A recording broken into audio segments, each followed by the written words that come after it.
the trial and the length, we're looking at, based on the experience we had in the companion case, timing to get questionnaires done and completed and reviewed as we conduct that portion of the trial for voir dire before evidence.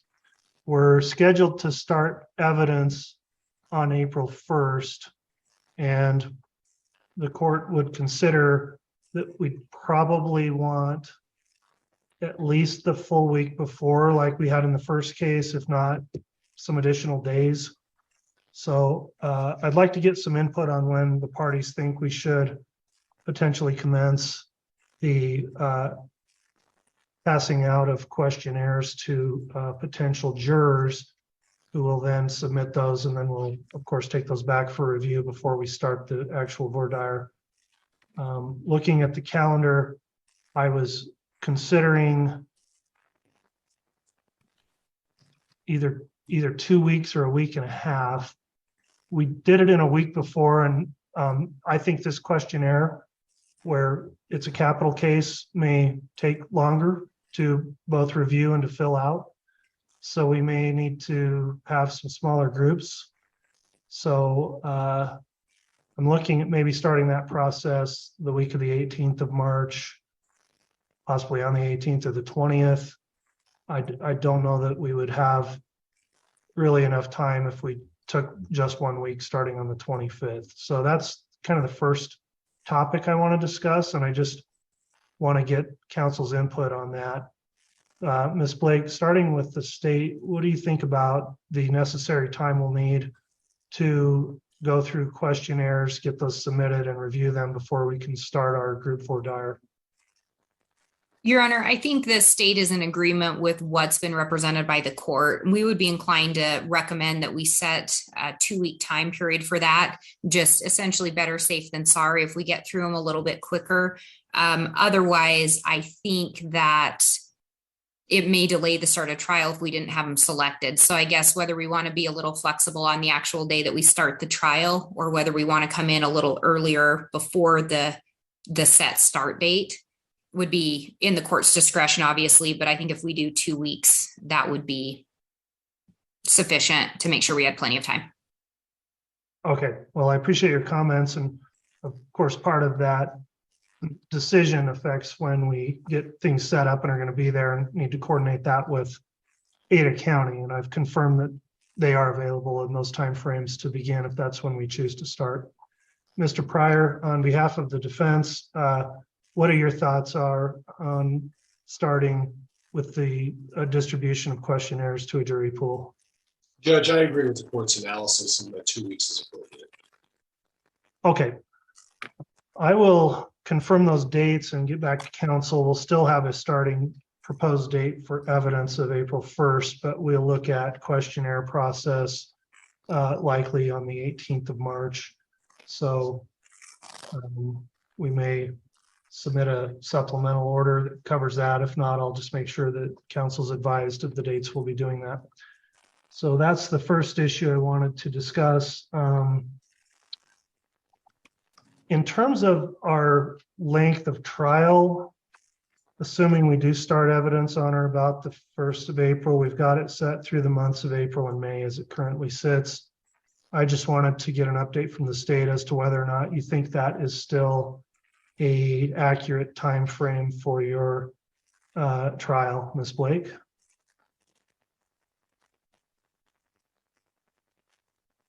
Your Honor, I think the 8 weeks would be sufficient for the state's anticipation of the length of this trial. I think, again, given some of the differences with this one versus the companion case, including that it is still a death penalty case, I think having that longer period of time for the trial is appropriate and would give us enough coverage if we set it for the 8 weeks, not including the jury selection.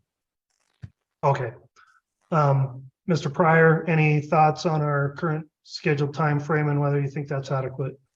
Judge, I agree. The 8 weeks is, at a minimum, is probably the appropriate amount of time. I think Ms. Blake and Mr. Wood are well aware that, at least in this case, the defense is going to put on a defense. And I have a number of expert witnesses, which is another subject we'll need to discuss. So at least 8 weeks would be appropriate. Very well. We'll keep the trial schedule as it sits for now then. The next matter I wanted to raise involves the access of cameras in the courtroom in this trial. In this case, I'll note that on September 23rd of last year, an order was entered revoking authorization for live streaming the case that was issued in this case and came about as a result of motions made in the companion case. There was a motion filed by the defense that Mr. Pryor filed on September 29th of last year, requesting that we do allow cameras in the courtroom. And the court issued a follow-up order on October 12th of last year and discussed that if these, at the time the cases were joined and they were later severed, of course, in this order, the court mentions that if the court did order a severance of the cases, I would permit the issue to be revisited and would consider that these separate cases may have separate rationale for allowing or disallowing cameras in the courtroom during trial. So without arguing the motion today, because this potentially raises the right of media intervention into the issue, I would just like to schedule a hearing, and the issue would be the determination of cameras in the courtroom for trial. At last posture, the state opposed it and the defense was in favor of it. Has that status changed on behalf of the state, or do you want to wait until the hearing to more fully discuss that, Ms. Blake? I think I can indicate at this juncture, the state will be maintaining the same position. We can, of course, address it more thoroughly at a hearing on this matter if we end up having one. Okay. Mr. Pryor, any thoughts on cameras in the courtroom on that issue and scheduling a hearing on that? Judge, I think it's important that the court set a hearing date on that. Without disclosing a lot of information, I have not returned or responded to the numerous requests from media to pursue a motion like that. And it's quite frankly not my job to represent any of the media people out there that are inundating my email and everything else with requests. But I think at this point, given the fact that this case is going to trial, and I expect the media to probably now jump all over the court's inquiry, we probably better have a hearing and have the matter addressed. Mr. Daybell has not changed his position since I filed this motion, still maintains his feeling about having a public trial, but Judge, I think at the time of the hearing, we'll make a final determination. Okay, well, let's schedule a hearing then, and I'll want to set enough time that if the parties wish to file any motions in support of or against, what we'll do is it's a hearing to determine whether or not my September 23rd, 2022 order should be amended or altered or left in place. And I'll consider argument on that. So I would think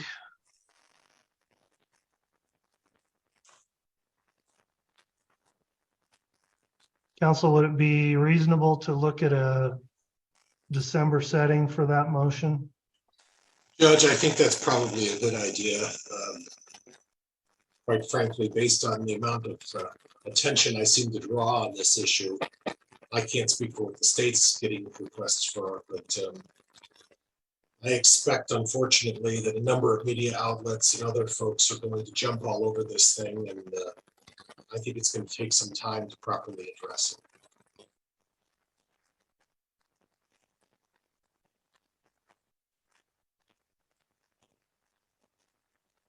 All right, I'm just reviewing my calendar.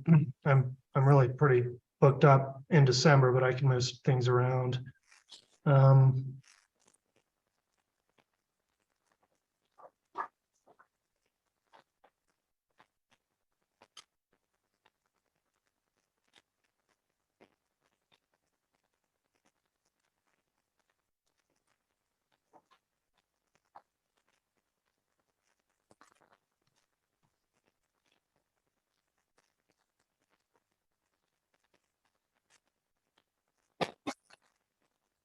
I have a little concern, sorry to sit here and get through my calendar. I've got a couple of trials that I think might be happening with Fremont County on the week of the 11th.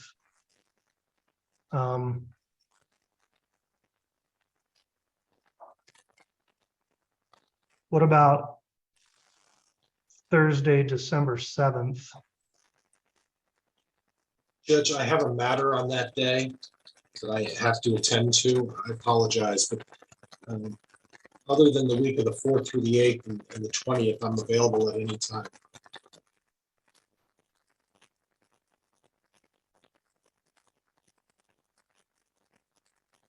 Judge, may I interject? Yes. Whether the court decides to have cameras or not is not going to change the tempo of how I prepare. I can't speak for the state. So if the issue was even addressed in January, quite frankly, it would just be the media would have to scramble, and that doesn't necessarily hurt my feelings. So if the court wants to push it to January to make a decision, I wouldn't have a problem. I can't speak for this, whether that's acceptable to the state or not, but I'm comfortable going into January on this issue if we need to. All right, the alternative I'm looking at is maybe move that up a little bit to November 29th.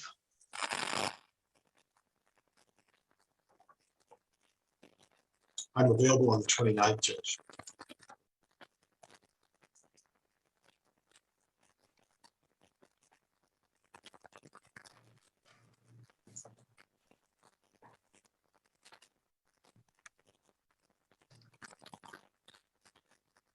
I would likely be holding this as an in-person hearing as well, Mr. Pryor, just so you know. Okay, thank you, Your Honor. Ms. Blake, would that date work for the state? That date will work fine for the state, Your Honor. Okay, let's set that then for Wednesday, November 29th. We'll set that at 9:30 a.m. in the Fremont County Courthouse. And that will be a hearing to determine media access to the trial as it relates to the court's September 23rd, 2022 order. If the parties wish to file any motions in support of or opposed to any modification of the order, I'd ask that you submit those by Wednesday, the 22nd, which would be the day before Thanksgiving.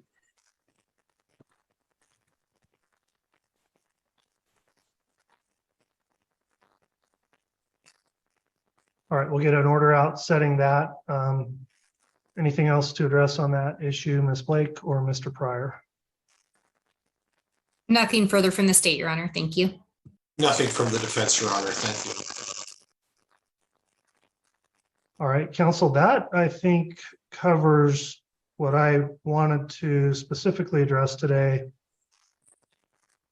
Are there any other matters while we're here on the status conference that either party wishes to raise as we get towards the road of preparing for trial? Ms. Blake, is there anything the state wanted to address for the status conference today?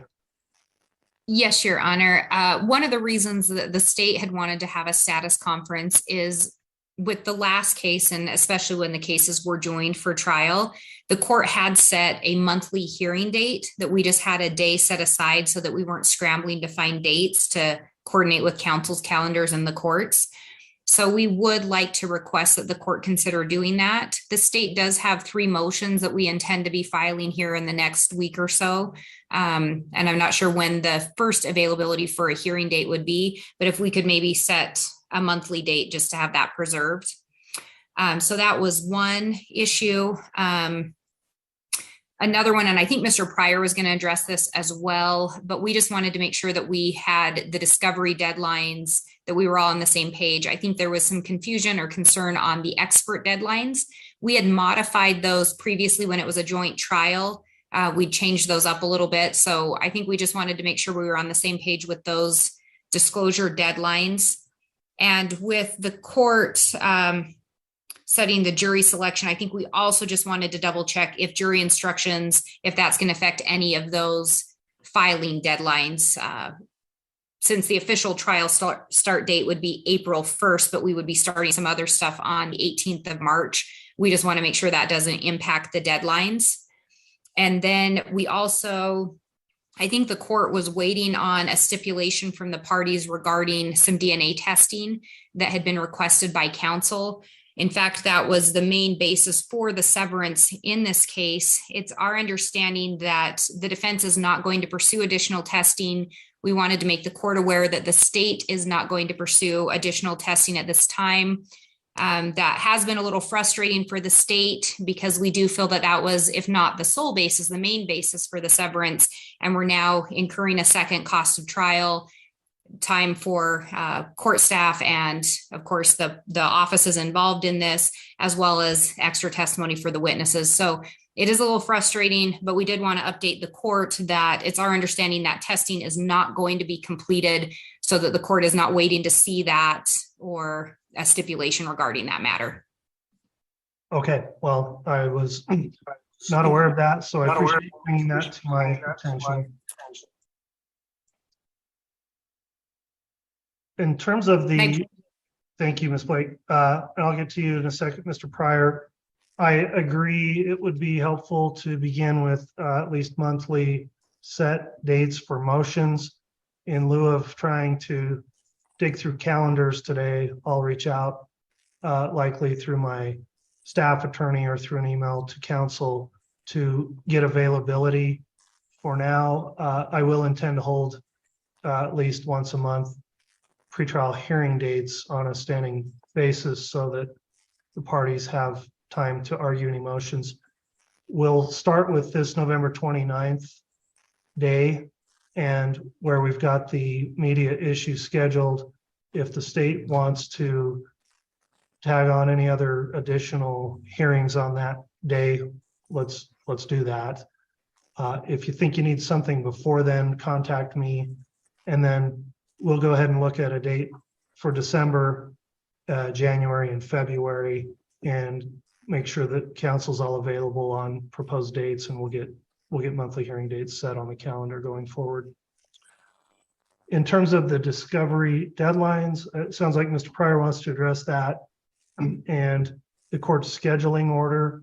What I will say is I will go back and take a second hard look at our scheduling order and determine if it looks like we need to modify that to accommodate the beginning of questionnaires, for example, and look at other deadlines and make sure that everyone will have adequate time for disclosure. So I'll take another look at the scheduling order and take that issue under advisement for now. Mr. Pryor, is there anything you'd like to address today at the status conference? Judge, just a firm date on the disclosure of expert witnesses. I will take a little bit of issue with what Ms. Blake said was the reason for the continuance. My recollection is getting discovery just on the eve of trial in terms of DNA evidence was the reason for that. But we're not going to argue about that today. I had to go through a significant amount of time with an expert to make a decision regarding the DNA evidence. So it wasn't as simple as just saying, well, I don't need any more information. So I do need a firm date to provide for my experts and the additional experts that I now have retained. And I'd like a drop-dead deadline on disclosure of all witnesses and a discovery deadline as well, so that I can make sure that I have everything to the state so that we don't run into the same kind of problem that we did with the state not getting all the discovery to us on time. So at this point, those are the three things that I would request, Judge. Thank you. All right, well, with that in mind, for now, the scheduling order will remain in effect. If it appears we need some additional clarification, or given these alterations potentially in the trial start, we need to modify any of the current deadlines, the court will issue a amended scheduling order. If I believe we're changing things significant enough that I should get your input on, then I will allow hearing on that and argument before I just unilaterally impose new deadlines on you. So we'll go back through our scheduling order and see if it looks like it'll suffice for a trial of this magnitude. And in terms of the issue on the further DNA testing, I appreciate counsel advising the court of that. Clearly, with the representation made here today on the record, the only substantive change that has in the case is that would likely then not be considered any cause or good cause for any request for a trial continuance if suddenly somebody decides they do want to have it tested and there's not time before the trial. So I'll take you at your word that it's not going to be tested, and so it wouldn't create a basis for any delay in the case. And we will look through the scheduling deadlines to see if anything else needs to be modified. I'll also make sure we reach out to council to get our standing hearing dates scheduled starting with December. And if you think you need a hearing before November 29th, then contact the court. And Judge, I looked at the court scheduling order and I'm just a little unclear as to the actual deadlines and what I represented in terms of disclosure of witnesses and that. So if the court could reach out to all parties just to make sure that we all know what our deadlines are, because I'm a bit confused on the scheduling order, but that can be done in another capacity and a different type of hearing if necessary. Okay, fair enough. We'll look through the order and add any clarification that appears necessary. Thank you, Mark. All right, that'll conclude the issues I had today. Ms. Blake, is there anything further the state wish to bring to the court's attention this afternoon? Your Honor, just one additional thing, and I know the court's directed us to reach out to the clerk, and I'm happy to do that. I did just want to give everyone a heads up on a couple of the state's motions. We are going to be reaching out to see if we can get an earlier hearing date on those. And then that brought to mind, I think last time, I don't remember if it was a formal order of this court, but I think we'd set some deadlines on filings. So if one party filed a motion, I believe it had to be 14 days before the scheduled hearing, and that would give the other party time to file theirs 7 days before. So I just wanted to check if we are going to stick with something similar, just so we know as far as when we're trying to set a trial date that we stay, or not a trial date, excuse me, but a hearing date that we stay within those parameters. All right. What we can do is incorporate some language that would cover response and reply deadlines in our notices of hearing. So I think it's a good point, Ms. Blake, to make sure that we're not getting hit with voluminous filings just on the eve of hearings, so that everybody is prepared.